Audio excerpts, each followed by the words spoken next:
te na biso bandeko oyo ezali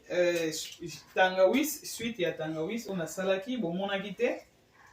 yango oyo eza ekomi couleur oyo o tangawis oyo eza deux sortes ya tangawis awa na sali donc avant komela toujours faut koningisa pour essayer mélanger bien na kati oyo tangawis oyo nasangisaki na anana na citron na miel natiaki awa na kati donc oyo eza kaka tangawis ya pamba na citron na miel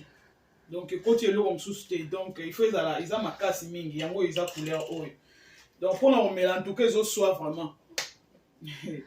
donc ntango ozomela boye nianguli oyo libumu wala libumu mpenza ningani esali gigigi esali mpenza ndenge wana osali oya makolo esali lokola ebukani mwa mokie bien après epesi o appétit na oconseille vraiment mpona komela yango te ke omeli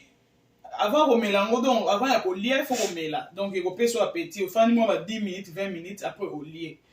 ntango okosisa kolia ba heure moko okoki komela yango susu ata 3 fois ndenge okolinga donc heure moko lisusu omeli avant ya kolala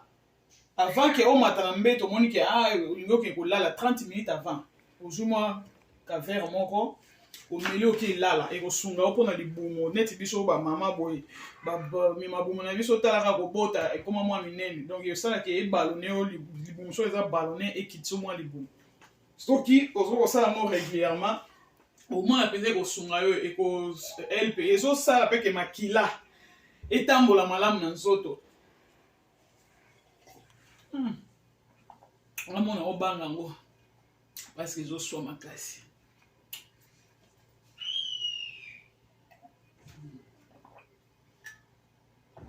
voilà mpona omela yango namiti omela yango boye mpona ningi nalia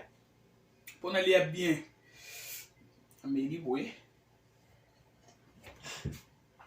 faut vraiment tangawis kotia mpe ya mai mingi te ebimisa mpe ya jus nango na bandeko oyo soki baza na mashine oyo te mashine oyo mpo eza ya bafruit oyo ebimisaka bajus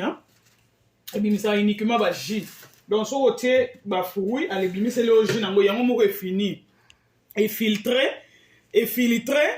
ebimiseli oyo jus mbala moko mais soki oza na yango te même na moulinex avant nazala na mashine oyo nazali kosalela mpe moulinex nazalaki omwana sisi na sokoli tangawisi bien na katikati na tie fo kata yango mpe mikemike po epermettre na machine enyangola mpe tangawisi bien nazalaki omwana nazwi tangawisi mpe nasali awa na moulinex après natie na bassin na ngai propre après na otia eau minérale mai oyo ya pompi te po ozomela yango directement nga mai ya pompi nakokaka te ça dépend ya moto olinga mai ya pompi nayoka yango mungwa mai ya pompi nakokaka te donc nga nasalelaka mai nakozwa mai natie donc nakokalkule kaka mai niveau ya molangi kaka oyo nakozwa kaka mai oyo eza na molangi oyo niveau oyo donc faut ozala na tangawisi ebele ça dépend ya quantité ya tangawisi ozala nango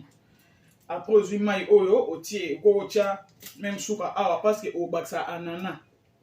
soki obakisa anana même obakisa citron okotia no mai suka awa